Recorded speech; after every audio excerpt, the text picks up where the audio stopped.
Hello friends, कैसे हो आप सब। तो आज हम पढ़ेंगे यूनिट नंबर 3 जिसका नाम है वर्ग और वर्ग संघर्ष। तो पहला टॉपिक यहाँ से स्टार्ट होता है आपका वर्ग संरचना के बारे में यानी कि बात करते हैं हम क्लासिफिकेशन की, क्लास की।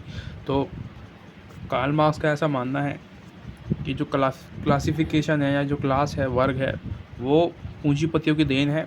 ठीक है, उन लोगों ने ही वर्ग की स्थापना करी है ताकि उनके लिए कोई व्यक्ति काम कर सके। ठीक है, कि लोग अगर गरीब नहीं होंगे तो मज़दूरी कैसे करेंगे, है ना।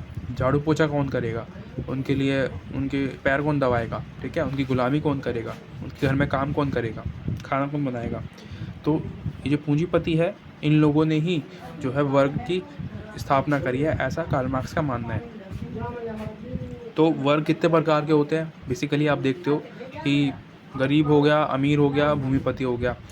पर जो कार्ल मार्क्स है उन्होंने एक और ऐड किया था लास्ट बार में, मैंने बताया था आपको, एक और चैप्टर मतलब एक और सब्जेक्ट इसमें ऐड करा था। वो बोल रहे थे कि एक वर्ग तो वो है जो गरीब है, ठीक है, वो तो ठीक है, ठीक है। दूसरे नंबर पर आता है मिडिल क्लास, जिसको हम मध्य वर्गीय कहते हैं, वो व्यक्ति होता है। और एक होता है अमीर।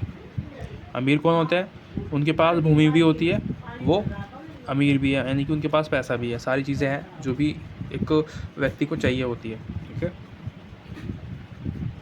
तो इसको वो जो कार्ल मार्क्स हैं वो बता रहे हैं वर्ग के बारे में। और अगला टॉपिक आता है यहाँ पे हमारा, एक और आप पढ़ोगे इसके बारे में।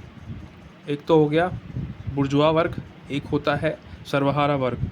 बुर्जुआ वर्ग कौन होता है, यानी कि पूंजीपति लोग जो होते हैं वो बुर्जुआ वर्ग के अंदर आते हैं। सर्वहारा वर्ग वो होते हैं जो कि मज़दूर लोग होते हैं, ठीक है, जो मज़दूरी करके रोज़ का मतलब काम पे जाते हैं, पूरी दिन भर की मेहनत करते हैं और फिर पैसे लाते हैं घर में अपने, ठीक है, अपने बच्चों को पालते हैं जैसे तैसे करके।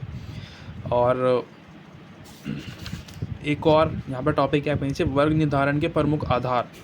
इसमें क्या है, आप कार्ल मार्क्स कह रहे हैं कि सभी वर्गों का एक डेफिनेशन है, ऐसे नहीं कि हम किसी को भी वर्ग कह देंगे कि ये वर्ग है।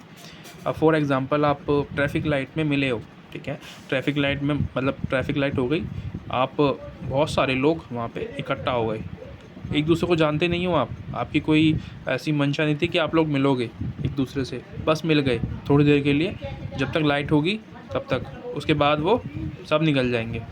ठीक है जी, इसी को कार्ल मार्क्स एक एग्जांपल के द्वारा समझाने की कोशिश कर रहे हैं। वो कह रहे हैं कि एक तो ग्रुप होता है वस्तुपरक आधार पर बनता है, दूसरा होता है स्वचेतनात्मक आधार पे ग्रुप बनते हैं। पहला वाला क्या है, ऑब्जेक्टिव वाला। ऑब्जेक्टिव के अंदर क्या होता है, मैंने बताया जो एग्जांपल दिया ट्रैफिक लाइट वाला, ये इन लोगों को हम जानते नहीं है, ठीक है, तो ये ग्रुप नहीं हुए, ये वर्ग नहीं हुए, ये नॉर्मली ऑब्जेक्टिव वर्ग थोड़ी देर के लिए बने हैं, फिर हट जाएंगे। एक दूसरे वर्ग होते हैं जिसको हम कहते हैं स्वचेतनात्मक आधार, ठीक है, तो ये इसको वर्ग बोला है कार्ल मार्क्स ने। तो आप बता सकते हो कि दो तरीके के आधारों पे बताया है कार्ल मार्क्स ने कि दो तरीके के वर्ग हो सकते हैं, एक तो ऑब्जेक्टिव और एक सब्जेक्टिव। ठीक है जी, अगला आता है हमारा इतिहास में समाजों का वर्गीकरण और वर्गों का उदय। इसमें जो टॉपिक दिए हुए हैं ना हमको, इसके बारे में हम जब से हमने स्टार्ट किया है पढ़ाना, बात करते हुए आ रहे हैं इन टॉपिक्स पे कि साम्यवादी समाज क्या होता है, साम्यवादी अवस्था क्या है, और दास अवस्था क्या है, सामंतवाद अवस्था क्या है, पूंजीवाद अवस्था क्या है। तो सबके बारे में बात करते हुए आ रहे हैं, ठीक है। तो मैं इस पर ज़्यादा गौर नहीं दूंगा, मैं आपको हल्का हल्का सा बस एक रिफ्रेश करने के लिए चीज़ों को बता दूंगा ताकि आपको दिमाग में वो बैठ जाए बार बार सुन के। तो साम्यवादी समाज के अंदर जो कार्ल मार्क्स है वो ये कह रहे हैं कि जब हम किसी मतलब एक समाज, जब हमारी समाज की स्थापना होती है, स्टार्ट होता है डायनासोर के बाद, तो ये समाज यहाँ से शुरुआत होती है समाजों की, जब हमें देखने को मिलते हैं कि यहाँ पे किसी भी तरीके के वर्ग नहीं थे। ठीक है, यहाँ पे हमें वर्ग देखने को नहीं मिलते हैं बिल्कुल भी, सभी लोग समान थे, सबके लिए जो ज़िंदगी थी वो सेम थी। ठीक है, सबको खाना मतलब पीना सब तरीके का, सबको मतलब एक जैसा था सबके लिए। दूसरी प्रथा आती है दास प्रथा या दास अवस्था बोलते हैं इसको। इसमें हमने देखे अलग तरीके के लोग, यहाँ पे दो वर्ग सामने आए, ठीक है, एक तो वर्ग हुआ दास, एक हुआ स्वामी यानी कि मालिक, एक तो उसका नौकर है, एक उसका मालिक, यानी कि दो वर्ग यहाँ पे निकल के आ गए। इसके अंदर औजार मैंने बताया आपको उस समय में जब हम यहाँ पे बात करते हैं साम्यवाद में, तो यहाँ पे औजार बनाने की जो प्रक्रिया थी वो अलग थी, है ना। लकड़ियों से और पत्थरों से औजार बनाते थे वो आदिवासी लोग। यहाँ पे क्या हुआ, दास अवस्था में कि जो हथियार थे वो अब लोहे से और कांसे से यानी कि पदार्थ यूज़ करने लगे उसको बनाने के लिए, नुकीले पदार्थ, ताकि वो ज़्यादा अच्छे काम कर पाए। फिर आता है सामंतवादी अवस्था। यहाँ पे क्या हुआ, यहाँ पे चीज़ें और अपग्रेड हो गई। अब यहाँ पे हमें मिलते हैं 3 तरीके के समाज या वर्ग कह लो आप, गरीब, अमीर और भूमिपति। ठीक है, यहाँ पे 3 तरीके के समाज हमने देखने को मिलते हैं। और नगर वगैरह जो है, सिटीज़ वगैरह यहाँ पे आपको देखने को मिलती है। आप हिस्ट्री में पढ़ते हो बहुत बार इसके बारे में। अगला आता है पूंजीवाद समाज। यहाँ पे जो भी चल रहा है आप देख सकते हो कि जो हालात हैं वो कैसी है और जो क्वालिटी है वस्तुओं की वो कितनी अच्छी है आज के ज़माने में। ठीक है, तो ये पूंजीवादी समाज है।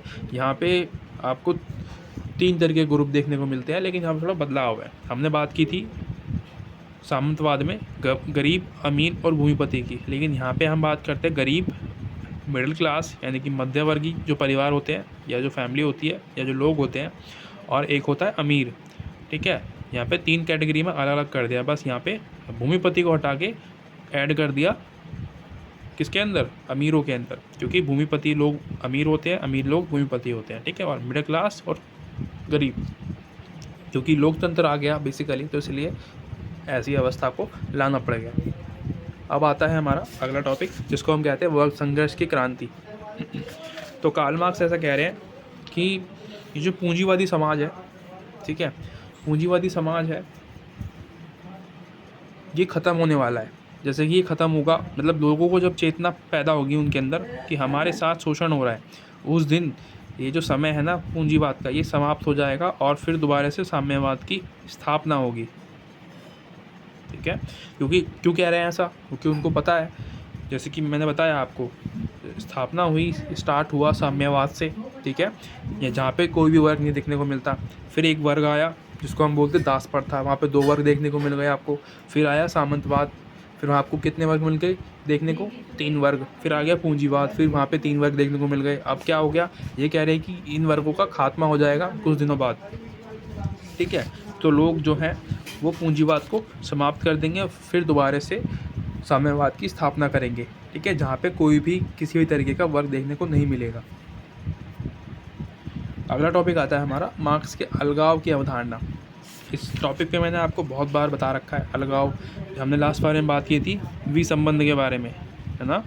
विसंबंध एक तरीके से आप यही समझ लो कि यही विसंबंध यही है। अलगाव में क्या होता है, एक तरीके से हम ना अपनी फैमिली से बहुत ज़्यादा लगाव फील करते हैं, है ना। यानी कि जो चीज़ हमें पसंद है, जो व्यक्ति हमें पसंद है, हम उससे बहुत ज़्यादा क्लोज रहते हैं, तो इसको ही कहते हैं अलगाव। मतलब जब हम उससे दूर हो जाएंगे उस व्यक्ति से, तो हम उससे अलगाव फील करेंगे कि ये हमारा अपना नहीं है ना। कोई लड़ाई हो गई, कोई बात हो गई फैमिली में, तो उसमें क्या होता है, दरार आ जाती है बीच में, फिर हम उस व्यक्ति से अलगाव फील करते हैं, उससे बात करने का मन नहीं करता। इसी को कार्ल मार्क्स ने अलगाव कहा है। किस सिद्धांत से के तौर पर कहा है कि जब एक कर्मचारी, ठीक है, एक मज़दूर कोई जूता बनाता है ना, जूता फैक्ट्री में जूता बनाता है, तो वो पूरा जूता अकेला नहीं बनाएगा। ठीक है, मैंने लास्ट वाले में बताया था आपको, नीचे वाला सोल कोई और बनाएगा, ऊपर वाला भाग कोई और बनाएगा, फिर उन दोनों को जोड़ने का काम कोई और करेगा। तो ये क्या है, अलग अलग काम कर रहे हैं, तो इसलिए उनको अपने काम के प्रति लगाव नहीं होता, क्योंकि वो पूरा काम अकेले नहीं कर रहे हैं, और उस काम के उसको जब जूता बनाने के बाद उस जूते को वो बेचेगा, ठीक है, सेल करेगा। और कौन सेल करेगा, मालिक सेल करेगा। इसलिए भी जो है वो सोचते हैं कि मैं इस पर अपना जो है पूरा जोर क्यों लगाऊं, क्योंकि मुझे पता है मुझे कोई फ़ायदा होना नहीं है उससे, जितना मुझे मिलना है उतना ही मिलेगा। इसको जो कार्ल मार्क्स है अलगाव की अवधारणा कहते हैं। ठीक है, और इसके अलावा आप इसमें थोड़ी बहुत चीज़ें रहेंगी होंगी तो आप पढ़ लेना। मेन जो बात थी मैंने आपको बता दी इसके अंदर कि क्या सोचते हैं कार्ल मार्क्स इस अलगाव विधि के बारे में, है ना, ठीक, अलगाव की अवधारणा के बारे में। तो और ये जो अलगाव की अवधारणा है ये पूंजीवाद की देन है। ठीक है, तो पूंजीवाद की वजह से ही ये जो अवधारणा है, मशीन जब से आई है ना, मशीनरी जब दुनिया हुई है, मशीन का इस्तेमाल करना हमने स्टार्ट करा है, तब से अलगाव की भावना आ गई है। ठीक है, क्योंकि पहले के लोग क्या थे, खुद ही सामान बनाते थे अपने लिए, ठीक है, और खुद ही अपने हाथ से मतलब हथौड़े से और जो है कील होती थी उनसे टेबल बना रहे हैं अपने लिए पूरी, और फिर उसको बेच भी रहे हैं, अपने लिए भी काम कर रहे हैं और बेच भी रहे हैं। तो उनसे क्या है, उस चीज़ से उनका एक लगाव था, उस काम से दिल लगा के काम करते थे कि ये चीज़ मैं अच्छी बनाऊँगा, कोशिश करूँगा पूरी कि ये चीज़ें जितनी अच्छी हो सके उतनी अच्छी बने, ठीक है। पर अब क्या हो गया, अब वो उनको मन ही नहीं करेगा, क्योंकि उनको पता है कि उनको प्राइस उतना ही मिलना है उसका, ठीक है, जितनी सैलरी मिलती है 10,000 मिल रही है तो उतनी मिलेगी, ज़्यादा नहीं मिलेगी उससे।